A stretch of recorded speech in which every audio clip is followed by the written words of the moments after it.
Good morning everyone, most welcome in Avinash tutorial. आज का जो टॉपिक्स है वो एटम्स एंड मॉलिक्यूल्स में। इसमें हम लोग एटम्स और मॉलिक्यूल्स से रिलेटेड काफ़ी चीज़ों को समझेंगे।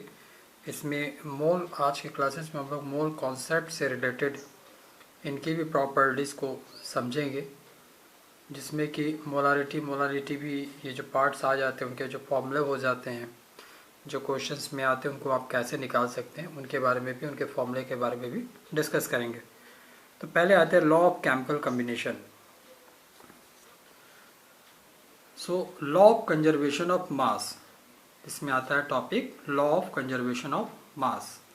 State that during any physical और chemical change total mass of the product is equal to the total mass of the reactant. इस लॉ को कहते हैं conservation of mass.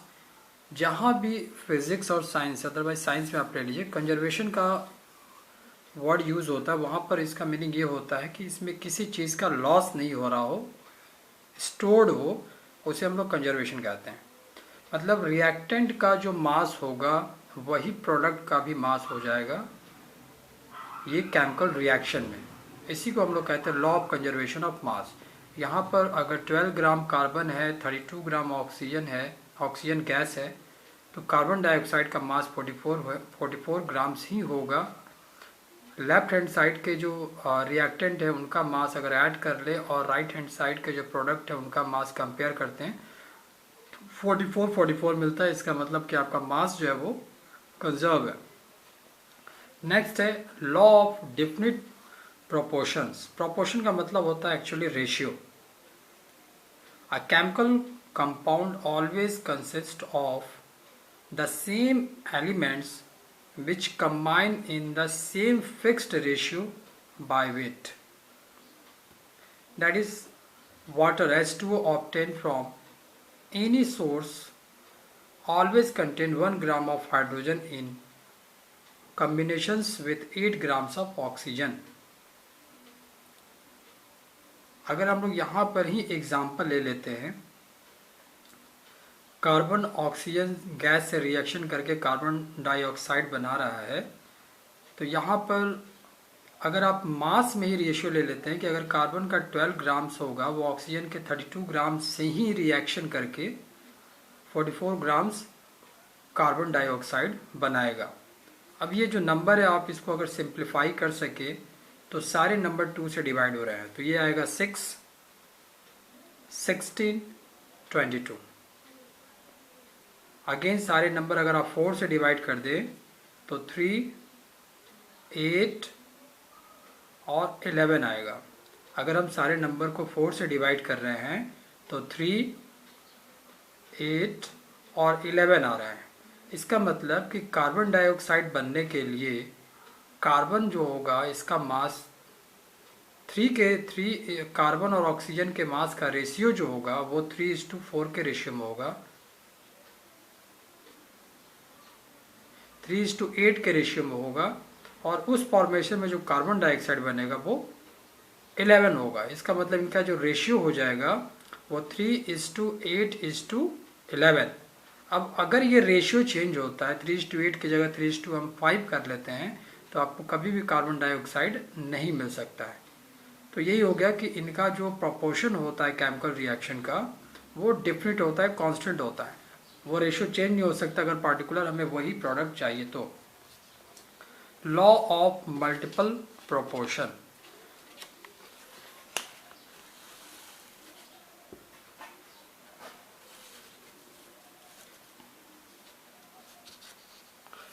Law of multiple proportion. When two elements combine to form two or more compounds, the different weight of one element which combine with a fixed weight of the other bears a simple integral ratios to one another. एक example लिया गया है, nitrogen dioxide nitrogen monoxide से reaction करता है तो इस form में N2O3 फॉर्म करता है। यहाँ पर जो इनका रेशियो निकाला गया है, the ratio between the weight of oxygen in different compounds which combine with the same weight of nitrogen. Nitrogen का वेट 14 होता है, तो नाइट्रोजन से किया गया। तो यहाँ पर ऑक्सीजन सिंगल है, यहाँ पर ऑक्सीजन 1 है, तो इसका मास 8 हो गया। यहाँ भी ऑक्सीजन आपका, अगर इसको बैलेंस करेंगे तो 2 होगा, तो ये ऑक्सीजन 2 हो गया, तो मास आपका 16 होगा। यहाँ पर ऑक्सीजन आपका 3 है, 3 हो गया, तो ये है इसका मास 3 × 8 24 हो गया। अब 8, 16, 24 जो नंबर है, अगर सभी को 8 से डिवाइड कर दिया जाए तो 1:2:3 आ गया। अब इस रेशियो में अगर हम 4 से मल्टीप्लाई कर ले तो एक रेशियो आएगा आपका 4:8:12। सिमिलरली अगर इस रेशियो में 2 से मल्टीप्लाई कर लिया जाए, 3 से मल्टीप्लाई कर लिया जाए, तो इस तरह से अलग अलग रेशियो आपको मिलते रहेंगे। इसी रेशियो को हम लोग कहते हैं मल्टीपल प्रोपोर्शन। अगर N2NO और N2O3 का एक रेशियो ले लिया, बेसिक रेशियो 1, 2, 3 ले लिया, अब इसके रिस्पेक्ट में इसके और रेशियो निकालने हैं, तो आपको क्या करना होगा, सभी को 2 से मल्टीप्लाई कर लीजिए तो पहला रेशियो मिल जाएगा, सभी को 3 से मल्टीप्लाई करिए फिर दूसरा रेशियो मिल जाएगा। इस तरह से इनफाइनाइट रेशियो आप निकाल सकते हैं। इसी को मल्टीपल प्रोपोर्शन कहते हैं। अगेन समझा रहे हैं, सपोज आपने N2O एक कंपाउंड ले लिया, NO एक कंपाउंड ले लिया और N2O3 एक कंपाउंड ले लिया।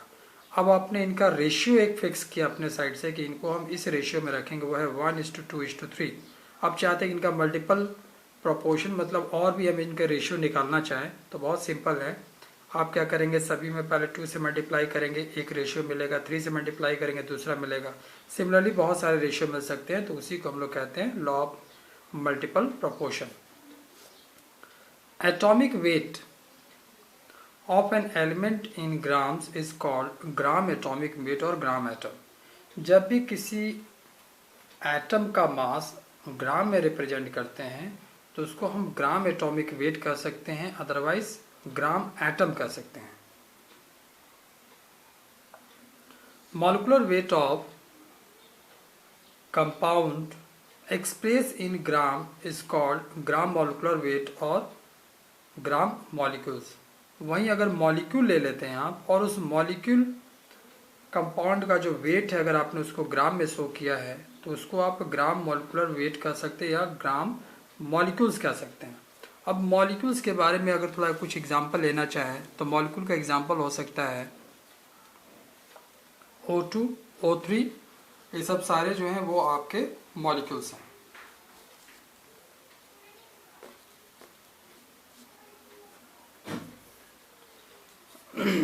मॉलिक्यूल्स जो हैं जैसे O2 हो गया, N2 हो गया, O3 हो गया, ये सब सारे एग्जांपल्स आपके मॉलिक्यूल्स के एग्जांपल हैं जो मॉलिक्यूल कंपाउंड फॉर्मेशन में रहते हैं।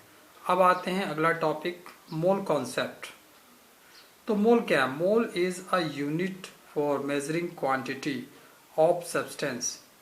It contain the same number of particles as are present in 12 gram of carbon. और mole is a collection of Avogadro number of particles. Mole क्या है कि वो एवोगाड्रो नंबर, अगर हमने एक सपोज कीजिए अगर हमने कार्बन का एक एटम अगर ले लिया है, अदरवाइज हमने लिखा है एक रिएक्शन, अगर यहाँ देख सकते हैं, एक एग्जांपल पहले दे ले थोड़ा सा मोल कॉन्सेप्ट का बेसिक आइडिया के लिए। सपोज ये हमारे पास एक रिएक्शंस है और इस रिएक्शन में हमको मोल्स के अकॉर्डिंग डिवाइड करना है कि इसमें किस किस जो एलिमेंट्स उनके कितने मोल हैं। तो कार्बन यहाँ पर 1 है, दैट मीन्स हम कहेंगे 1 mole of carbon react with 1 mole of oxygen gas. Oxygen नहीं कहेंगे क्योंकि ऑक्सीजन एटम होता है और O2 आपका एटम नहीं हो सकता, ये मॉलिक्यूल्स है। 1 ग्राम of carbon, 1 mole of carbon react with 1 mole of oxygen gas form 1 mole of CO2 carbon dioxide.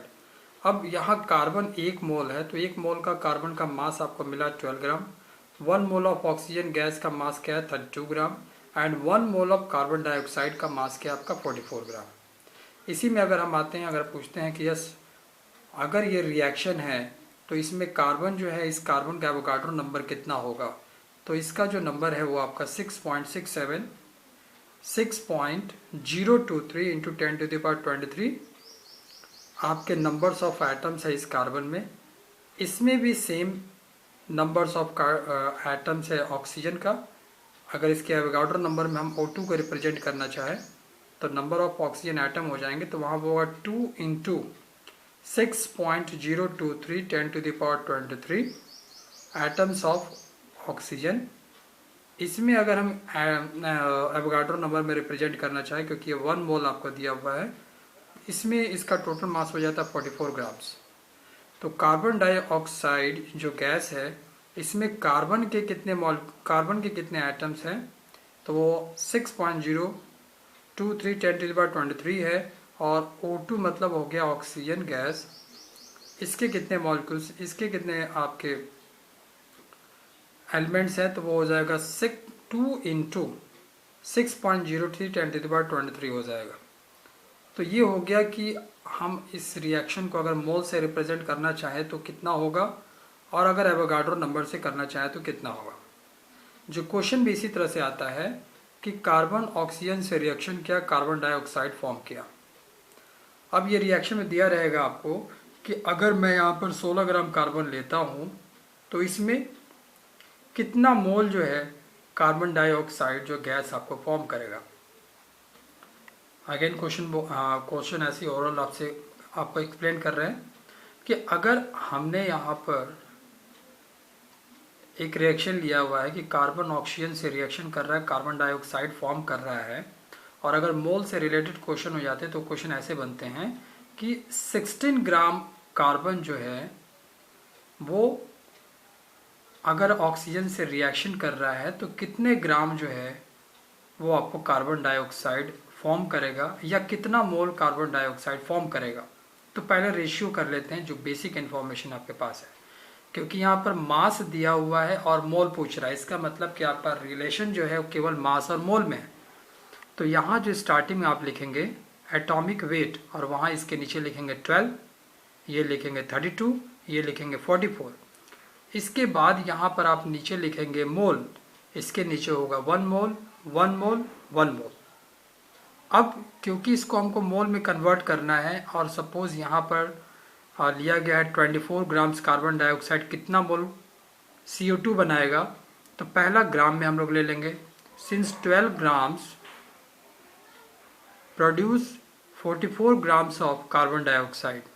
Therefore, 1 grams of carbon produce 44 by 12 gram of CO2. Therefore, 1 gram of carbon produce, तो ये 1 ग्राम के respect में इसका आपको CO2 का मास मिल जाएगा। अब क्योंकि हमको मोल में कन्वर्ट करना है तो 12 ग्राम होता है 1 मोल के लिए। अगर हमने 12 ग्राम लिया है तो उस केस में 1 मोल कार्बन डाइऑक्साइड मिल रहा है। सो यहाँ पर लिखेंगे 12 grams of carbon produce 1 mole of CO2, therefore 1 gram of carbon produce 1/12 mole of CO2। सो अभी कार्बन दिया हुआ है 24, तो यहाँ लिखेंगे 24 grams of carbon produce 1/12 into 24, simplify करेंगे तो ये 2 मोल्स आपका आ जाएगा। तो इस चीज़ को न्यूमेरिकल्स में ही प्रैक्टिस करेंगे। वही यहाँ पर मोल कॉन्सेप्ट के पहले थोड़ा सा फॉर्मूला देख लेते हैं।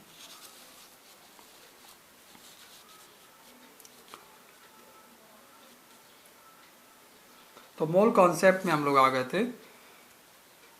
एवोगाड्रो नंबर कितना होता है 6.023 10⁻23, ये एवोगाड्रो नंबर होता है, और इसे कैपिटल एन से रिप्रेजेंट करते हैं।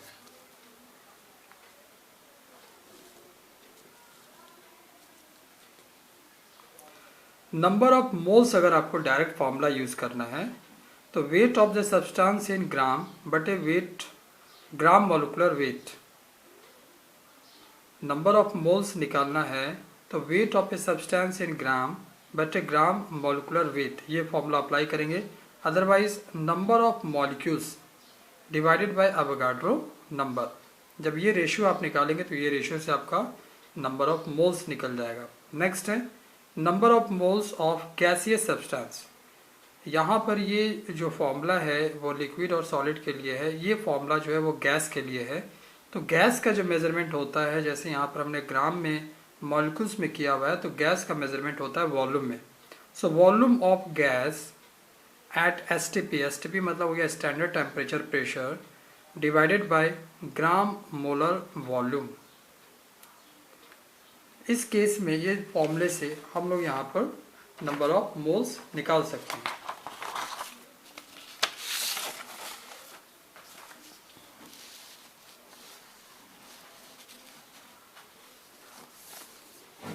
ओके अब हमें वेट ऑफ सिंगल मॉलिक्यूल्स निकालना होगा, तो उसके अकॉर्डिंग फॉर्मूला है ग्राम molecular weight upon Avogadro number. Atomic weight of gaseous element का निकालना होगा, तो कोई भी गैस का वो मॉलिकुलर वेट, जैसे कि गैस हो गया O2 हो गया, ऑक्सीजन गैस हो गया, सो 2 इंटू 16 कर देंगे, ये उसका हो गया। एटॉमिसिटी मतलब होता है कि कितने एटम वहाँ पर हैं। अगर हमने O2 ले लिया तो O2 ले लिया तो ऑक्सीजन के 2 एटम, तो उसका हो जाएगा यहाँ पर मॉलिकुलर वेट जो हमने बताया 2 इंटू 16 डिवाइडेड बाई O2 है, तो ये 2 यहाँ पर उसकी एटॉमिसिटी हो जाएगी और ये रेशियो मिलेगा उस गैस का atomic weight. Next, empirical formula is the simplest ratio of atoms of various element in one molecules compound। Empirical formula क्या होता है कि किसी भी एटम्स का सबसे सिंपलेस्ट रेशियो होता है। एग्जांपल ले लेते हैं, अगर हमारे पास H2O4 कोई कंपाउंड है, अगर आपसे पूछता है इसका एम्पिरिकल फॉर्मूला क्या होगा, तो सभी जो नंबर है दोनों के जो डिनोमिनेटर में जो नंबर दिए हैं वो 2 के मल्टीपल में है, तो H2O4 को अगर 2 से डिवाइड करते हैं तो HO2 आता है। 2 और 4 को 2 से डिवाइड करके जो सिंपलेस्ट रेशियो आ रहा है वो 1:2 का आ रहा है। सो HO2 जो हो जाएगा उस कंपाउंड का एम्पिरिकल फॉर्मूला हो जाएगा। मॉलिकुलर फॉर्मूला क्या होता है आपका, जो आपने एम्पिरिकल फॉर्मूला निकाला है मल्टीप्लाई बाय n। यहाँ पर n होता है एक होल नंबर, जैसे 1 2 3 4 5 6 लाइक दिस, इस तरह का n होल नंबर होता है, जिसे मल्टीप्लाई कर ले तो ये उसका मॉलिकुलर फॉर्मूला आ जाएगा।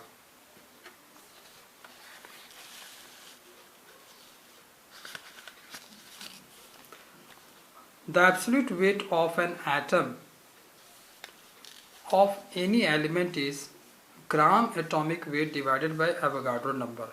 ग्राम एटॉमिक वेट जैसे स्टार्टिंग में बताया था कि अगर किसी का वेट आप ग्राम में लिखते हैं तो उसको ग्राम एटॉमिक वेट कहते हैं। जैसे 44 ग्राम, तो ये हो जाता है कार्बन डाइऑक्साइड का gram atomic weight divided by Avogadro number. ये नंबर अभी हमने आपको बताया कि 6.023 10⁻23 होता है एवोगाड्रो नंबर।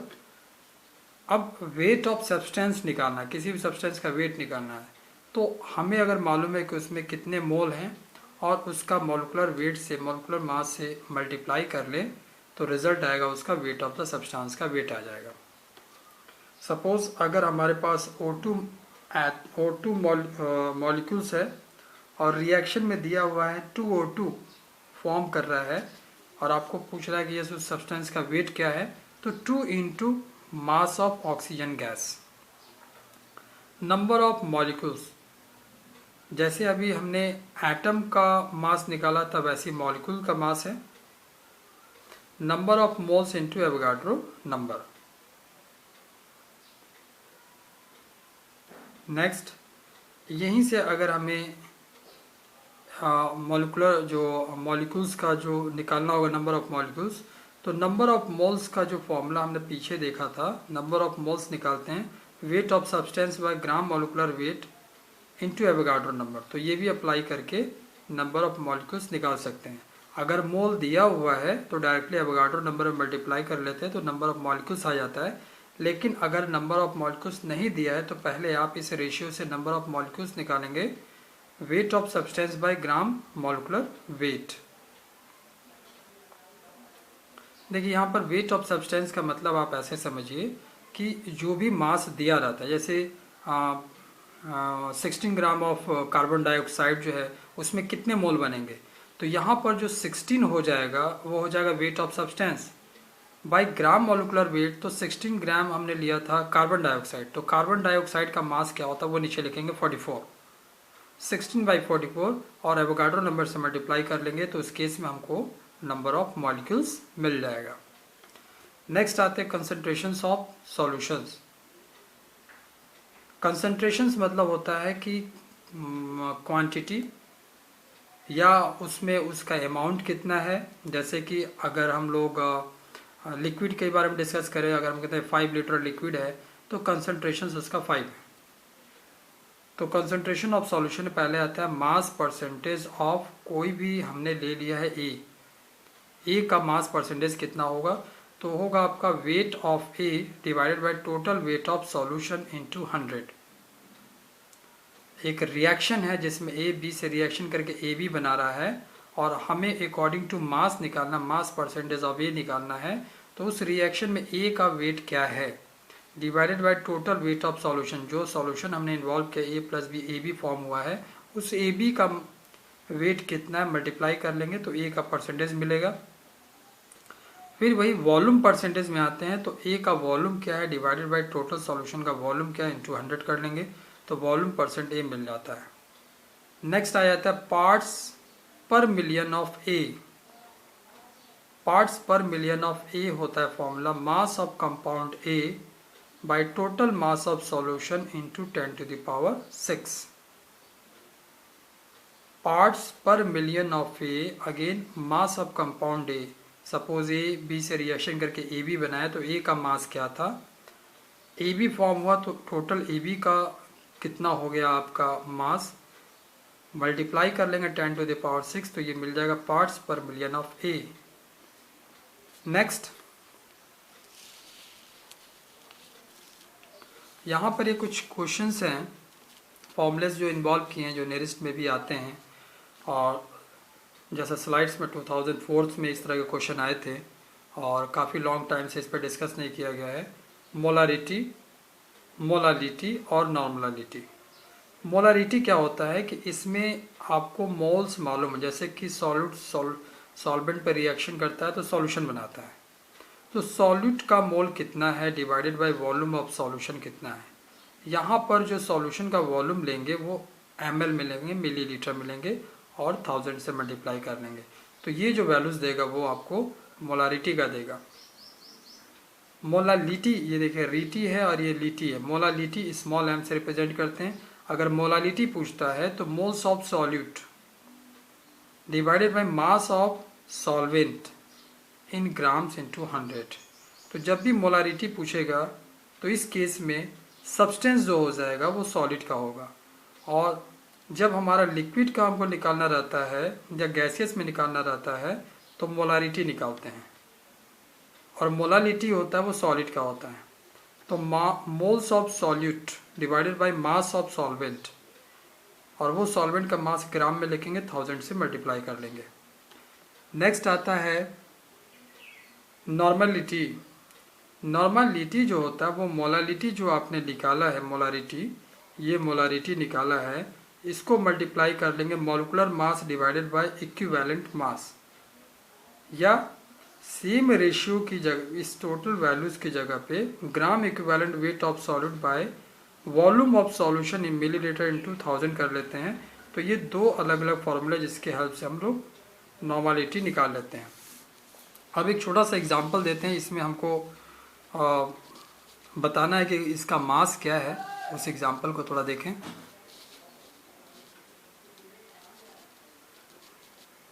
जैसे क्वेश्चन है कि how many grams atoms are present in 44 grams of magnesium. How many gram atom are present, मतलब आपको ये पूछ रहा है कि एक atom, how many grams of atom are present in 44 grams of magnesium. अगर मैग्नीशियम के 44 ग्राम्स ले लिए तो उस केस में आपका जो कितने ग्राम्स एटम जो है उसमें प्रेजेंट है 44 ग्राम्स ऑफ मैग्नीशियम में। तो इसको हम फॉर्मूला से भी कर सकते हैं और इस चीज़ को लीनियर वे में भी कर सकते हैं। अगर आपको लगता है जो फॉर्मूला अभी हमने बताया है वो थोड़ा सा टफ लग रहा है, लर्न नहीं हो रहा है, तो आप इसको लीनियर वे में भी कर सकते हैं। तो पहले हम आ जाते हैं मैग्नीशियम के बेसिक वे में। 1 ग्राम अगर मैग्नीशियम एटम ले लेते हैं तो उसका मास होता है 24 grams. 1 grams of magnesium account for 1/24 grams atom of magnesium। इसको रिवर्स कर देते हैं तो इसका मतलब होगा 24 grams of magnesium contain 1 grams atom। Therefore 1 grams of magnesium contain 1/24। सो यहाँ पर जो 144 grams of magnesium है तो 144 grams of magnesium कितना कंटेन करेगा, तो 1/24 इंटू 144 6 ग्राम एटम करेगा। अगेन चीज बताते हैं, 24 grams of magnesium contain 1 grams atom of magnesium. Magnesium का अगर हम एक एटम मैग्नीशियम ले लेते हैं तो उसका मास होता है 24 ग्राम्स। तो इसमें हमको जो है वो 44 ग्राम्स ऑफ मैग्नीशियम का मास निकालना है। तो पहले निकालते हैं बेस।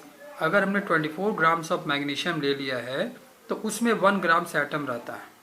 1 ग्राम एटम का मास 24 ग्राम्स होता है। सो 24 ग्राम्स ऑफ 24 ग्राम्स जब मास है आपका मैग्नीशियम का, तो उस केस में वो 1 ग्राम एटम का मास हो जाता है। और जब यहाँ पर आप 1 ग्राम ले लेते हैं मैग्नीशियम का मास, तो उस एटम का मास जो मैग्नीशियम एटम का मास जो है 1/24 हो जाता है। और जब यहाँ पर आप ले लेते हैं 144 ग्राम्स ऑफ मैग्नीशियम, तो उस केस में उसमें उसका जो एटॉमिक मास क्या हो जाता है, वो 6 ग्राम एटम हो जाता है, इस एटम का मास। तो ये लीनियर वे में है जिससे भी हम इसके कैलकुलेशन कर सकते हैं, इससे भी इसके वैल्यूज़ को निकाल सकते हैं। अगली क्लासेस में भी हम लोग इसी से टॉपिक से रिलेटेड क्वेश्चंस करेंगे। Thank you.